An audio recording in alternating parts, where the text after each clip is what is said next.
अस्सलामुअलैकुम। Programme insight के साथ मैं हूं उस्मा खान रूमी। नाजरीन, पाकिस्तान ने मौसम सरमा में गैस के बहरान से बचने के लिए बुलंद तरीन कीमत पर LNG कार्गो कबूल कर लिया है और कतर पेट्रोलियम से ये कार्गो $30.6 फी MMBTU खरीदा गया है। वजूहात क्या हैं कि हर साल महंगी LNG खरीदना पड़ती है, इसी पर आज हम अपने प्रोग्राम में बात करेंगे और इस पर बात करने के लिए हमारे साथ इस वक्त मौजूद हैं सेक्रेटरी इत्तलात Pakistan petroleum dealers association Khawaja Atif साहब। ख्वाजा आतिफ साहब, आपको प्रोग्राम में मैं खुशामदीद कहूँगी। ख्वाजा साहब, शुक्रिया जी। क्या वजह है कि हम हर बार जो है वो महंगी तरीन LNG जो है वो ख़रीदते हैं? बिल्कुल एन वक्त पर आकर हमें पता चलता है कि फ़लाँ सप्लायर जो है उसने हमें मना कर दिया है, उसने देने से इनकार कर दिया है। और क्या समझते हैं कि ये क्या कोई पुअर प्लानिंग है, ना तजुर्बाकारी है, या फिर जो है वो ज़रूरत जो है हमारी जितनी हमारी ज़रूरत है उसको फोरकास्ट नहीं किया जाता?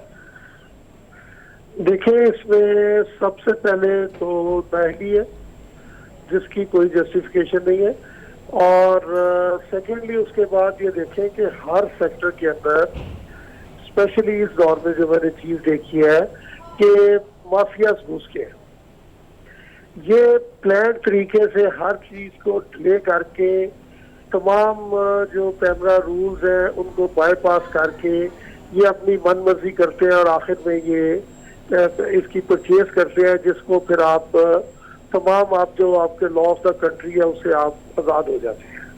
तो ये कतई तौर पे ये महली है और ये डेलिब्रेट डिले था सारा।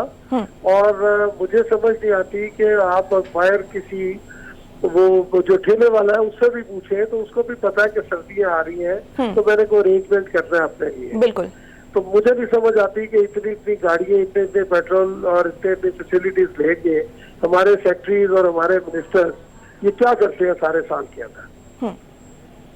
तो ख्वाजा आतिफ साहब, LNG हमें मिल रही थी तकरीबन कुछ अर्सा पहले जो है 13 से 16 MMBTU मिल रही थी, और अब जो है वो हमने 30.6 पर खरीदी है। तो हम क्या नाहली तो चले एक समझ आ गई कि अच्छा जी एक उसको फोर्स ही नहीं किया गया, तो लेकिन ये हर बार ही क्यों होता है? हर बार ये नाहली है? देखे नहीं, मैंने जैसे सबसे पहले मैंने जो आपको किया है बात की है आपसे, ये कार्टल्स बन गए हुए हैं। यही हाल पेट्रोल के अंदर भी है। पेट्रोल में भी यही करते हैं, पहले ये शॉर्टेज क्रिएट की जाती है, उसके बाद ऑलरेडी एडवांस में शिप खरीद के इन्होंने सी के अंदर पार किए होते हैं, और जैसे ही वो प्राइसेस चेंज होती हैं तो फौरन 2 दिन के बाद 3 दिन के बाद आपका जो है वो शिप आके लग जाता है। इसी तरह इन्होंने प्लान पहले ये शॉर्टेज क्रिएट की है। अब जब इमरजेंसी डिक्लेयर हो गई है तो फिर आपको ये होता है जी कि जहां से भी मिलता है, जिस प्राइस पे भी मिलता है आप ले लें। तो ये कार्टल्स को फायदा पहुंचाने के लिए ये सारा काम किया गया है, और इसमें मतलब मैली तो है ही है। तो क्या जो सप्लायर्स, जो 2 सप्लायर्स हैं जो हमें हर महीने जो है वो ये सप्लाई करते हैं, उन सप्लायर ने जो मना किया है वो किसी माफिया का हिस्सा है? जी बिल्कुल, ये सब अंडरस्टैंडिंग से होता है, क्योंकि हम पेट्रोल के अंदर भी यही देखते हैं, वहां पे भी यही है, और ये भी वही सिलसिला है। इसमें भी वो उसी पैटर्न के ऊपर ये माफियाज काम कर रहे हैं और मानी कीमतें वसूल करने के लिए अपने जो गेम्स है उनके लिए, ये इविल मोटिव्स के लिए ये सारा काम हो रहा है। सही। और क्या समझते हैं कि जो 19 और 20 नवंबर को सप्लाई के लिए जो पहला टेंडर है वो मनसूख किया गया है, उसकी वजह क्या बनी है? वजह थी क्या? नहीं, वजह तो देखे ना, पहले आप एक क्योस क्रिएट करेंगे, आपको इमरजेंसी डिक्लेयर होगी जी कि वेदर चेंज हो रहा है, हमारी रिक्वायरमेंट बढ़ रही है, तो वो पहले आप क्योस क्रिएट करेंगे, उसके लिए एक माहौल पैदा किया जाता है। ठीक है। और ये जो पहला टेंडर मंसूख करने का मतलब है वो यही था कि आप तमाम जो पेपरा रूल्स हैं आपके, आप उनसे आजाद हो गए। आप फिर बिडिंग से निकल जाते हैं, आप बिडिंग को बाईपास कर लेते हैं, फिर यहाँ जहाँ से आपको सस्ती चीज मिल रही है फिर वो रूल्स आप पे खत्म हो जाते हैं।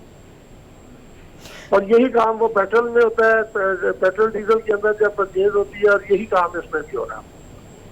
सही। तो देख के खरबूजा रंग पकड़ रहा है। तो ख्वाजा आतिफ साहब, इस वक्त हम देख रहे हैं कि जो स्ट्रेटेजिक एनर्जी पॉलिसी है इसके लिए पाकिस्तान को अशद ज़रूरत है इसकी, क्योंकि हमारी जो डिमांड चूंकि बढ़ गई है, ज़रूरत बढ़ गई है, इंडस्ट्रीज़ की ज़रूरत बढ़ गई है, फिर जो हाउस होल्ड जो अखराजात हैं वो भी बढ़ गए हैं, तो उसके लिए हमारी जो ऑयल की और जो गैस की ज़रूरत है वो भी बढ़ गई है। तो ज़रूरत बढ़ने के साथ साथ क्या हमारे पास कुछ स्टोरेज करने के लिए, इनके लिए प्रॉपर कुछ मौजूद है? देखिए, अगर स्टोरेज का तो इशू नहीं है, इशू जो है वो सप्लाईज का है। आपकी वो जो स्टोरेज का इशू इस वक्त ऐसा नहीं है। आप देखिए, पिछले दौर में, मैं पॉलिटिकल बात नहीं करना चाहता, आपने 3 साल पहले आपकी जो सरप्लस गैस थी आपके पास, आपने सारा साल आपकी लोड शेडिंग नहीं हुई थी, अगर आपको याद हो। सो स्टोरेज का कोई इशू नहीं है, ये सिर्फ प्लानिंग में कमी है। देखिए, आप अपने घर में भी प्लान करते हैं, भाई मेरा महीने में ये फलां चीज इतनी खर्च होगी, फलां चीज इतनी खर्च होगी, उसके अकॉर्डिंगली आप अपनी ग्रोसरी करते हो। तो ये जो इतने बेतरखाव वाले वजीर और इतने सेक्रेटरीज बैठे हैं, इनको किसी को पता नहीं था, ऑल ऑफ अ सडन तो नहीं आ गया कि आज मई जून के अंदर सर्दी आ जानी थी। सबको पता था नवंबर दिसंबर में हमारी डिमांड बढ़ेगी, हमें उसके मुताबिक अपने आप को प्लान करके रखना चाहिए। तो क्या आपको लगता है कि जो कोई अकाउंटेबिलिटी नहीं है, कोई अकाउंटेबिलिटी नहीं है, किसी को कुछ पता नहीं है कि कौन क्या कर रहा है, डिसीजन मेकिंग है ही नहीं है इस्लामाबाद के अंदर। तो क्या आप समझते हैं कि जो नेशनल एनर्जी पॉलिसी है उस पर काम नहीं हो रहा? बिल्कुल नहीं हो रहा। जो होता भी है, जो रिकमेंडेशन आती है, वो भी फाइल की की नजर हो जाती, इम्प्लीमेंटेशन कहीं पे नजर नहीं आ रही। सही। तो जो प्रोक्योरमेंट एजेंसीज हैं, उनका स्टाफ आप क्या समझते हैं कि ना तजुर्बाकार है? क्योंकि ये एक फैक्टर भी आ रहा था कि जो है वो एनर्जी सेक्टर में जो निगोशिएटिंग स्किल्स हैं उसमें जो है वो लैकिंग का सामना है इनको, और प्रॉपर जो ये नई ज़रूरियात हैं, नई टेक्नोलॉजी और नई ज़रूरियात हैं, उनके साथ ये मीटअप नहीं करते। नहीं, देखें, ये बिल्कुल लेम एक्सक्यूजेज है। माशाल्लाह हमारा पाकिस्तान प्रोफेशनल्स के साथ भरा हुआ है, भले से वो फाइनेंस के हों, भले से वो इंजीनियरिंग साइड के हों, लेकिन बात यह है आपकी चॉइस क्या है। आप कौन से लोगों को प्रेफर करना चाहते हैं, जो आपकी जेब गर्म करें, या वो लोग जो पाकिस्तान का मुफाद सोचे और उसके लिए अच्छा कुछ अपना बाइंग करें। ठीक है ना, ये तो चॉइस आपका, डिस्क्रिप्शन आपकी है। प्रोफेशनल्स की पाकिस्तान में कमी नहीं है। सही। तो जो इस वक्त इन एजेंसीज में मौजूद हैं लोग, उनसे मुतालिक आप क्या कहेंगे? देखिए, मुझे जब एक काम करने के लिए कोई असाइनमेंट दी ही नहीं जाएगी, तो मेरे से आप आउटपुट क्या लेंगे फिर आप? देखिए ना, आप मुझे कोई ड्यूटी असाइन करती है, आप मेरे से अभी इंटरव्यू कर रही हैं, अगर मैं आपको जवाब ही नहीं देता या आप मुझे कॉन्टेक्ट ही नहीं करती, तो मेरे से आप क्या आउटपुट लेना चाहेंगे फिर? सही। तो आप क्या इस वक्त जो पीपीडीए है उसको किन किन मसाइल का सामना करना पड़ रहा है? देखिए, पीपीडीए तो उसमें मतलब गैस का तो डेफिनेटली, देखिए अनफॉर्चुनेट है, कराची और सिंध का अपना गैस थी, अब वहां पे भी लोड शेडिंग शुरू हो चुकी है।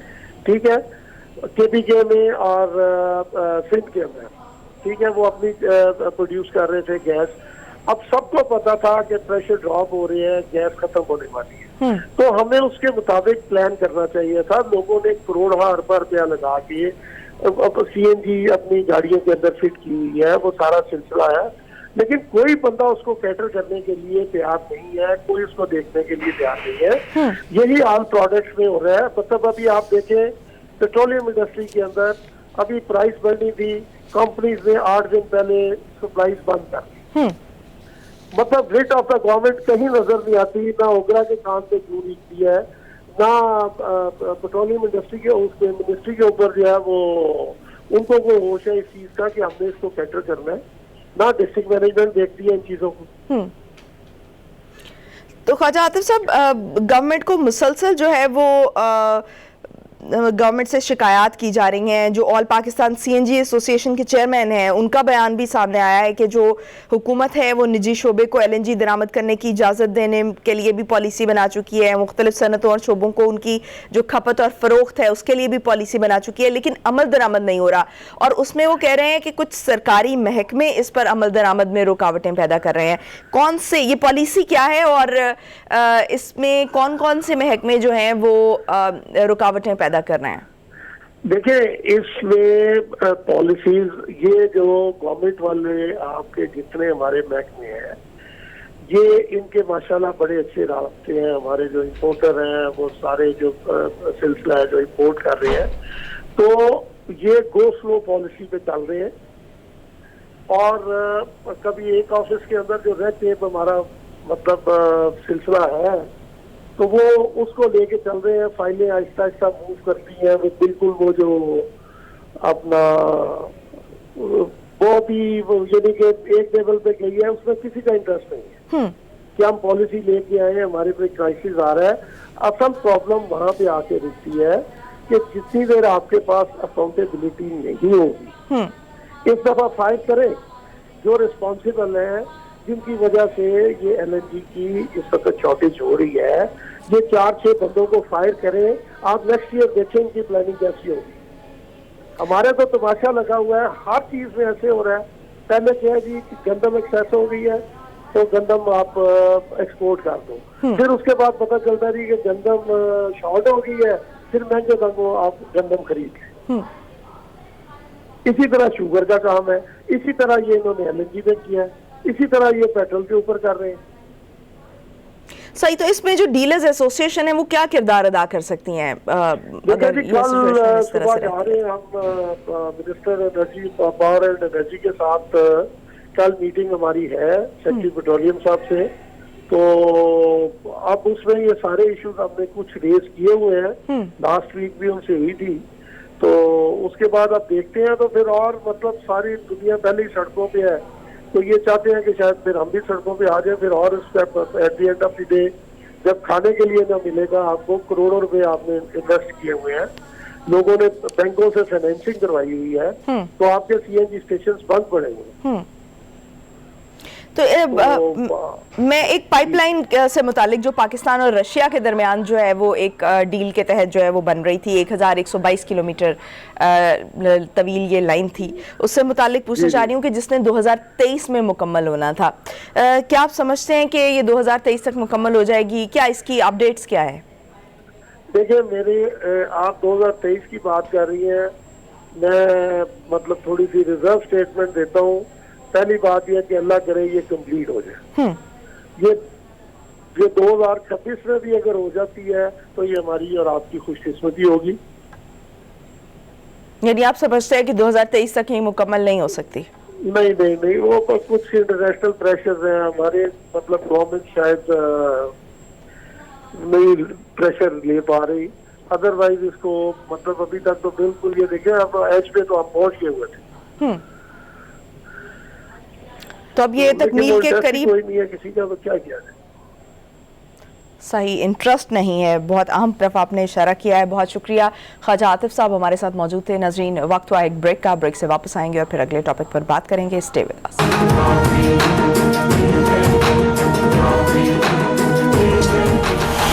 ब्रेक के बाद खुशामदीद नाज़रीन। डस्का ज़िमनी इंतखाब के बारे में इलेक्शन कमीशन की जो तहकीकाती रिपोर्ट है वो सामने आ चुकी है और इस 133 सफ़हात पर मुश्तमिल ये रिपोर्ट है, जिसमें ये कहा गया है कि जो डस्का का ज़िमनी इंतखाब हुआ उसमें मुनज़्ज़म धांधली की गई और जिसकी मनसूबाबंदी में वफाकी वज़ीर फ़िरदौस आशिक आवान भी मुलव्वस थी। इस हवाले से फ़िरदौस आशिक आवान का रद्द-ए-अमल भी सामने आया है। इस वक्त अभी हमें ज्वाइन किया है मुस्लिम लीग नून की रहनुमा नौशीन इफ्तिखार साहिबा ने, जो कि डायरेक्ट इस हल्के से मुस्लिम लीग नून की उम्मीदवार थी और डस्का इलेक्शन में उन्होंने कामयाबी हासिल की थी। नौशीन इफ्तिखार साहिबा, बहुत शुक्रिया आपके वक्त का। नौशीन इफ्तिखार साहिबा, आपका एक जो मौक़िफ़ है वो इलेक्शन कमीशन की रिपोर्ट में सामने आ गया है, इस पर भी आप क्या कहेंगी? क्या आपके तासुरात हैं? जी, मैं पहली बात ये कि उनकी बड़ी मशकूर हूँ कि उन्होंने ये स्टेप लिया। एक प्रेसिडेंट तो ऑलरेडी वो सेट कर चुके थे री इलेक्शन का, उसके बाद ये this report was awaited for long, लेकिन अभी भी मेरी इस्तदा यही है, मैं हर टीवी प्रोग्राम में, हर शो में यही कह रही हूँ कि it's incomplete for the timing, कि असल लोग बेनकाब हों, असल लोगों को सजा मिले। तो आपके नजदीक असल लोग कौन है? असल लोग बिल्कुल आपके सीएम पंजाब हैं, इमरान खान साहब हैं, उनकी काबीना के लोग हैं, जो हमारे कैंडिडेट हैं ये पीटीआई के वो खुद हैं, और बाकी डिस्ट्रिक्ट में लोग जिन्होंने इसमें अपने जो किरदार अदा किए हैं वो सब हैं। तो बड़ी अच्छी बात है, इंक्वायरी, बाज़ाब्ता इंक्वायरी की तरफ से भी कभी कहा जा रहा है, पीटीआई की तरफ से भी कहा जा रहा है कि ये रिपोर्ट तो आ गई है लेकिन जो है इसकी बाज़ाब्ता हम इंक्वायरी कराएंगे।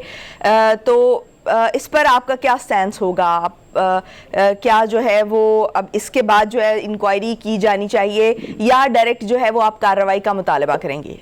नहीं, मैं तो कार्रवाई का मुतालबा करूंगी। देखिए, अब 7-8 माह हो गए हैं और हम सबको हकायक का भी पता है, और आज इनकी रिगिंग जो इन्होंने की उसका भी ये सबूत है, ये जो एक तहकीकी रिपोर्ट आई है। मैं फिरदौस आशिक अवान साहिबा की स्टेटमेंट देख रही थी जिसमें वो निगेट करती हैं कि मुझे पता ही नहीं है, मेरा हल्का नहीं है, लेकिन जिस तरह उस हल्के में तशरीफ आवरी करती रही हैं, आती रही हैं, 1-1 अरब रुपए के फंड का लोगों को लालच देती रही हैं, तो मेरा ख्याल है वो उनकी प्रेजेंस इस बात को वैलिड है कि वो इसमें इन्वॉल्व थी, she was involve in this rigging. दूसरी बात ये करूंगी कि मेरी खाली एक मुल्क के आईनी निजाम को लेकर एक जो मेरा एक अपना स्टैंड था कि अगर इसका फैसला नहीं आता है, पॉजिटिव रिजल्ट नहीं आते हैं, लोगों को एक नहीं मिलता जो उनका हक है, तो क्या आने वाले इलेक्शंस में ये रिगिंग के प्लान करते रहेंगे और वो कंटिन्यू होती रहेगी और लोगों को इस तरह नुकसान पहुंचाते जाएंगे? अब इनको सजाएं मिलनी चाहिए। ये लोग जिनके नाम आए हैं, वो लोग जिनके नाम रहते हैं, उन सबको सजाएं मिलनी चाहिए।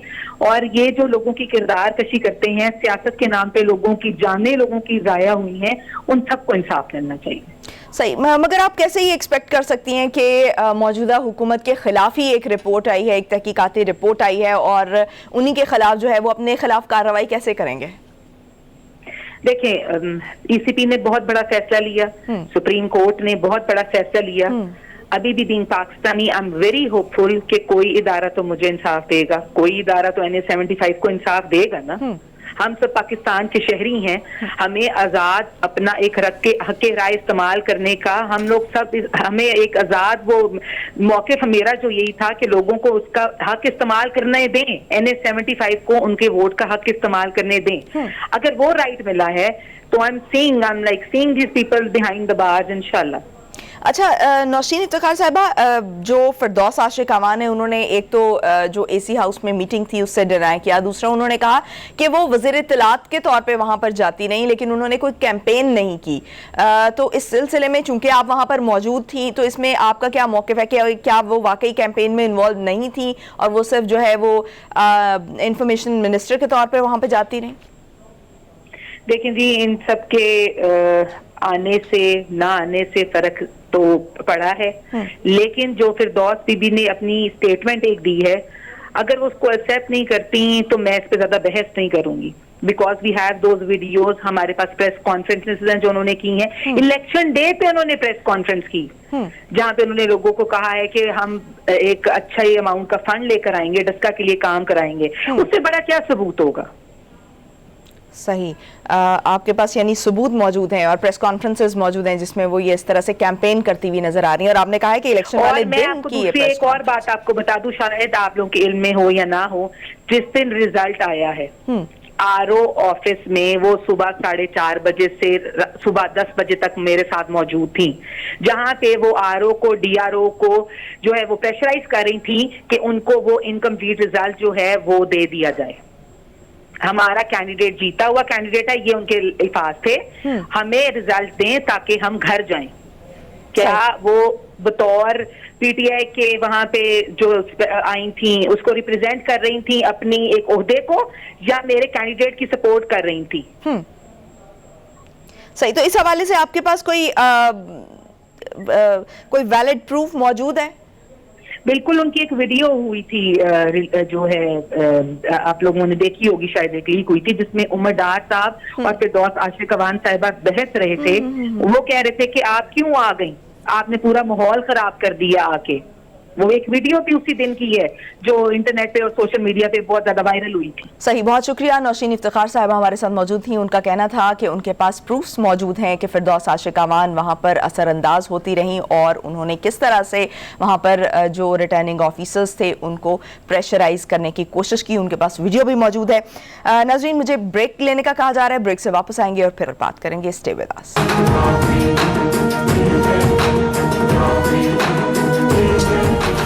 ब्रेक के बाद खुशामदीद नाज़रीन। डस्का ज़िमनी इंतखाब के बारे में जो इलेक्शन कमीशन की तहकीकाती रिपोर्ट है वो सामने आ चुकी है और इस पर फिरदौस आशिक अवान साहिबा का रद्द अमल भी सामने आ चुका है और इस पर उन्होंने ट्वीट में लिखा है कि चंद नाम नेहाद ज़ाती बुग़ज़ में मुब्तला अफराद जो हैं वो इलेक्शन कमीशन की रिपोर्ट पढ़े बगैर सुनी सुनाई फर्जी कहानियों को मीडिया में बयान करके मेरी ज़ाती और सियासी शोहरत को नुकसान पहुंचाने की दानिस्ता कोशिश कर रहे हैं। दूसरी जानिब मरियम औरंगजेब ने इस रिपोर्ट पर इलेक्शन कमीशन से वज़ीर आज़म इमरान खान और वज़ीर आला पंजाब उस्मान बुज़दार के खिलाफ कार्रवाई का मुतालबा किया है और इसी पर हमने पंजाब हुकूमत का मौक़िफ़ लेने के लिए राबता किया है तर्जुमान पंजाब हुकूमत हसन खावर साहब से। हसन खावर साहब, प्रोग्राम में मैं आपको खुशामदीद कहूँगी। हसन खावर साहब, डस्का में जो ज़िमनी इंतखाब हुआ उसके बाद मुसलसल हुकूमत ये कहती रही कि हमने इलेक्शन में किसी किस्म की कोई धांधली नहीं की। माजी के हुक्मरानों की तरह जो तहरीक इंसाफ की हुकूमत है उसने इलेक्शन हुकाम पर और अफसरान पर दबाव नहीं डाला। लेकिन जो इलेक्शन कमीशन की तहकीकाती रिपोर्ट सामने आई है उसके मुताबिक तो ये सारे जो दावे हैं वो आपके वो उलट हो गए हैं। तमाम दावों के बरक्स है ये रिपोर्ट। कहाँ लिखा है उस रिपोर्ट में कि हुकूमत ने प्रेशर डाला है? मुझे तो नहीं नजर आया। उन्होंने कहा जरा रिपोर्ट मैं आपको बताता हूँ, रिपोर्ट को जरा पढ़ने वाली बात है और ये समझने वाली बात है कि रिपोर्ट के बारे में हमारा मौकफ क्या है, मैं आपको दे देता हूँ। पहली बात तो ये है कि रिपोर्ट के अंदर बहुत सारी बातें जो हैं वो तो इलेक्शन कमीशन के प्रोसेस के हवाले से हैं, वो मेरा ख्याल है कि वो उसको कंसिडर करेंगे और उसको वो अडॉप्ट करेंगे और करना चाहिए।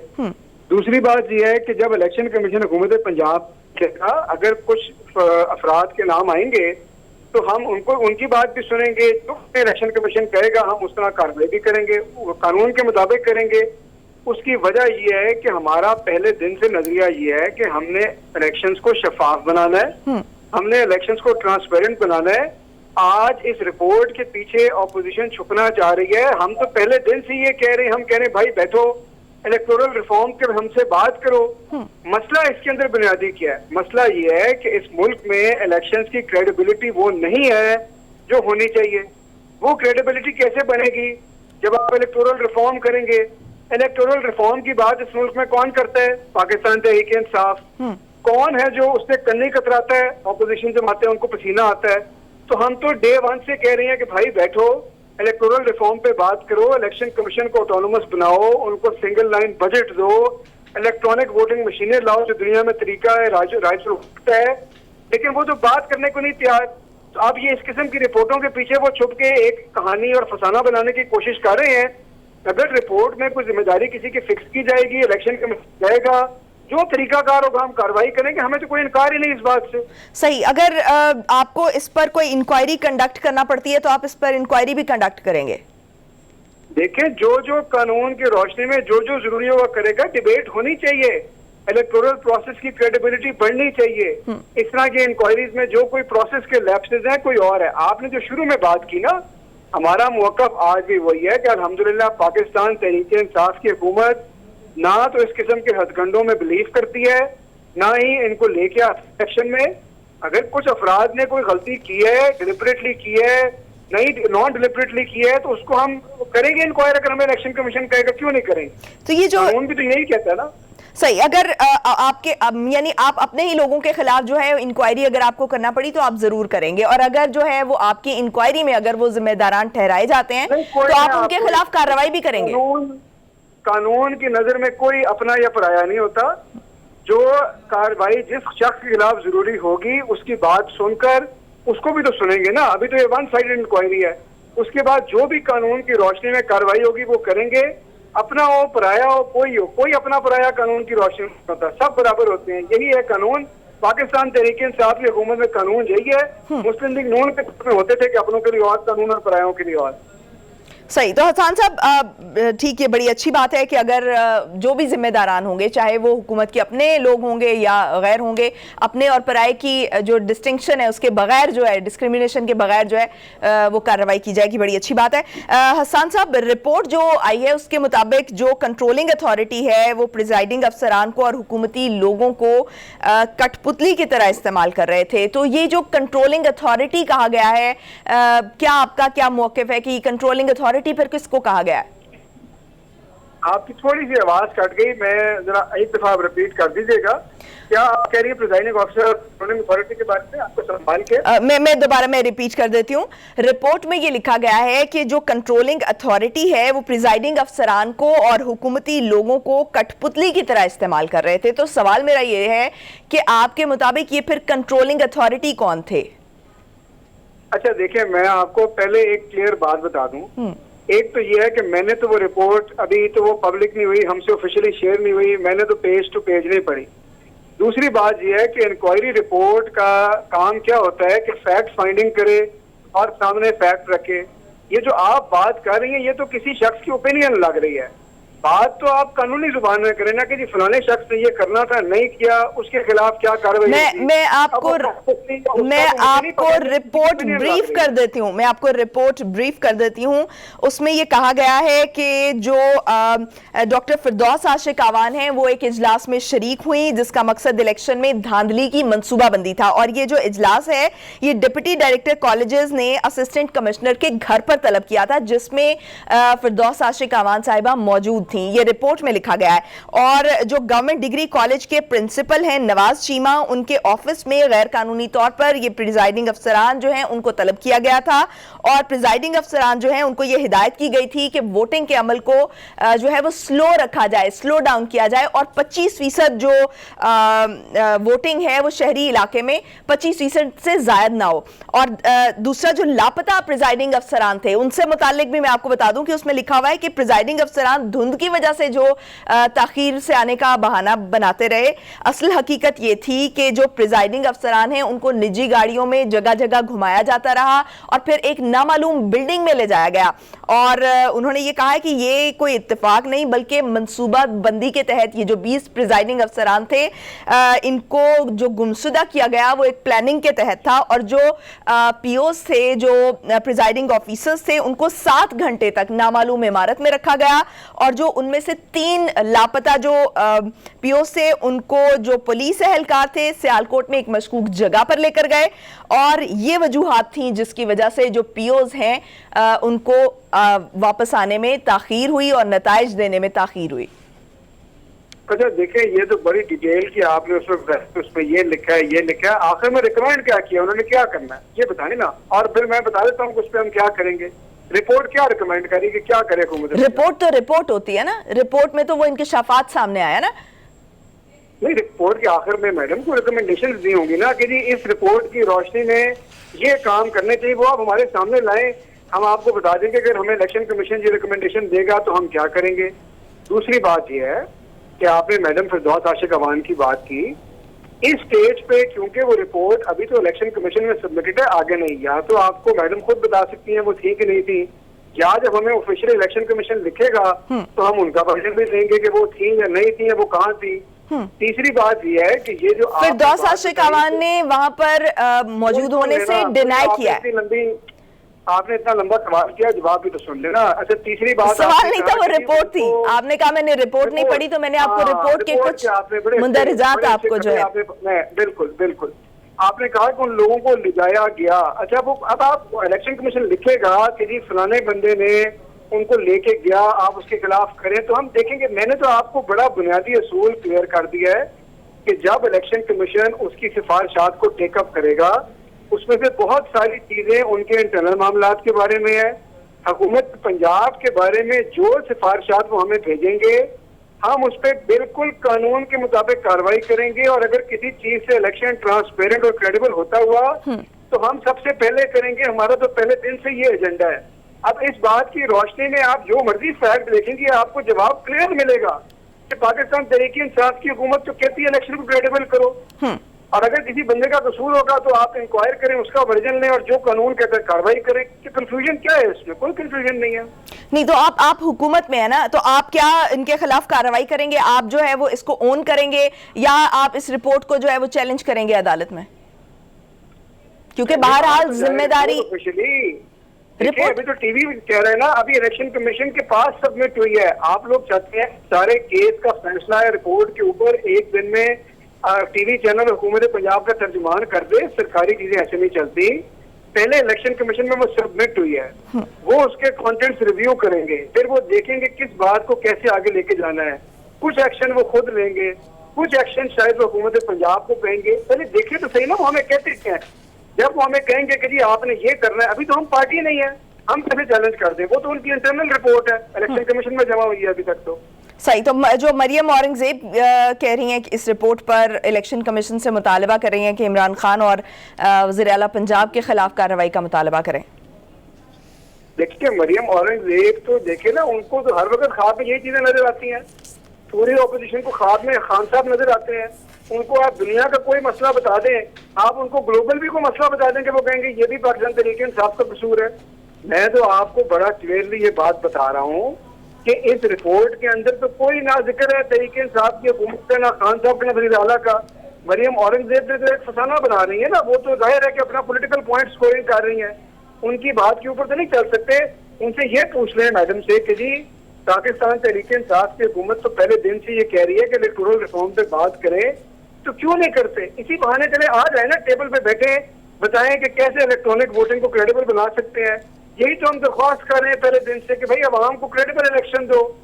अब वो नहीं देना चाहते, उसकी वजह ये है कि पूरी कौम को पता है कि कैसे ये इलेक्शन खुद स्टील करते आए हैं। अब ये इसके पीछे छुपना चाहते हैं। अगर वो वाकई सिंसियर है, इलेक्शन को क्रेडिबल करना चाहते हैं, तो फिर वो करें ना, फिर बात करें। इलेक्टोरल रिफॉर्म क्यों नहीं करते? रिफॉर्म ही तरीका है ना इसको करने का, तो कर लें। मसला क्या है इसमें? अच्छा, हुकूमत इसमें, अच्छा आप ये कह रहे हैं कि हुकूमत इसमें इन्वॉल्व नहीं थी, तो फिर जो इस रिपोर्ट में जिनकी तरफ इशारा किया गया है, जिन इदारों को जो है वो टारगेट किया गया है, उन्होंने कहा है कि जो अब प्रिजाइडिंग अफसरान जो है अगर उन पर प्रेशर था तो वो किसका प्रेशर था? मैं यही जानना चाह रही हूँ कि फिर किसका प्रेशर था? क्या अपोजिशन का प्रेशर था या जो है वो इलेक्शन कमीशन का प्रेशर था या किसी और का प्रेशर था? तो प्रेशर किसका था? फिर हुकूमत कह रही है कि उनका प्रेशर नहीं था। नहीं, एक सेकंड, तो मैंने तो नहीं इंक्वायरी की ना, ये तो इंक्वायरी अफसर ने बताना था ना कि किसका प्रेशर था। क्या कहते हैं किसका प्रेशर था, मुझे बताएं, या मैं इंक्वायरी करूं? ये तो उनका काम था ना, इसीलिए तो इंक्वायरी कराई है कि रिस्पॉन्सिबिलिटी फिक्स करें। तो वो क्या कहते हैं किसका प्रेशर है? देखें, जो रिपोर्ट आई है उसमें ये वाज़े लिखा हुआ है कि जो ज़मीनी इलेक्शन हैं वो आज़ाद, मुनसिफाना और शफाफ माहौल में नहीं हुए। ये आज़ाद माहौल में क्यों नहीं हुए, ये किसकी जिम्मेदारी बनती है? तो भाई जब इलेक्शन कमीशन की, और जब उन्होंने कहा है कि एक शख्स की गलती है तो उससे पूछे ना किसने प्रेशर दिया। ये अब ये सवाल भी हम ही जवाब देंगे, यानी कि वो बताएंगे ना। इंक्वायरी तो वो कर रहे भाई, इंक्वायरी देखें, इंक्वायरी रिपोर्ट आई है, वो बताए ना, इंक्वायरी रिपोर्ट बताए किसने प्रेशर दिया। तो इंक्वायरी, जब इंक्वायरी इलेक्शन कमीशन अपने खिलाफ तो नहीं कर रहा ना, वो बता रहा है कि भाई ये इलेक्शंस हुए हैं और ये इलेक्शन जो है वो आजाद और मुनसिफाना नहीं हुए। ऑब्वियसली जो पार्टीज हैं, देखें जो पार्टीज हैं हसन साहब, पार्टीज जो है वही इस पर दबाव डालेंगी ना। पार्टीज डालेंगी, या मुस्लिम लीग नून डालेगी, या पीपल्स पार्टी डालेगी, या तहरीक इंसाफ डालेगी। इलेक्शन कमीशन तो अपने अफसरान पर दबाव डालने से रहा, इलेक्शन कंडक्ट कराना उसका काम है। किसका काम है? इलेक्शन कमीशन का। तो दबाव इलेक्शन कमीशन क्यों डालेगा? ऑब्वियसली कोई पार्टी डालेगी ना इलेक्शन पर। मैंने तो नहीं कहा इलेक्शन कमीशन ने दबाव डाला है। आपने मुझे कहा किसने प्रेशर दिया, मैं आपको बता रहा हूँ कि भाई इंक्वायरी रिपोर्ट पढ़ने क्या लिखा है, किसने प्रेशर डाला है। ये तो इंक्वायरी से निकल रहा है ना किसने प्रेशर डाला है। ये बात तर्जुमान ने तो नहीं बतानी। वो कह रहे हैं कंट्रोलिंग अथॉरिटी, कंट्रोलिंग अथॉरिटी का लफ्ज इस्तेमाल किया गया है। तो क्या कोई लिखा होगा ना, कौन है कंट्रोलिंग अथॉरिटी? कंट्रोलिंग अथॉरिटी कौन होता है? मुझे तो नहीं पता कौन है। पुलिस अफसरान को अगर दबाव में लाया गया, प्रिजाइडिंग अफसरान को दबाव में लाया गया, तो वो कौन सी कंट्रोलिंग अथॉरिटी है जो उनको जो है वो इनको जो प्रिजाइडिंग अफसरान हैं उनको और पुलिस एहलकारों को जो है वो प्रेशराइज कर सकती है? ये तो ऑब्वियस सी बात। उन्होंने इतनी लंबी, आप मुझे ये कह रही हैं उन्होंने इतनी लंबी इंक्वायरी की और लोगों से पूछा ही नहीं कि आपको किसने किया प्रेशराइज। और अगर किया, अगर नाम बताया तो लिखे रिपोर्ट में, मसला क्या है? बहुत शुक्रिया। हसन खावर साहब हमारे साथ मौजूद थे और अपना मौक़िफ़ दे रहे थे इस रिपोर्ट पर। प्रोग्राम का वक्त खत्म हुआ चाहता है, मुझे दीजिए इजाज़त। पाकिस्तान की हमेशा पाइंदगी की दुआ के साथ अल्लाह हाफ़िज़।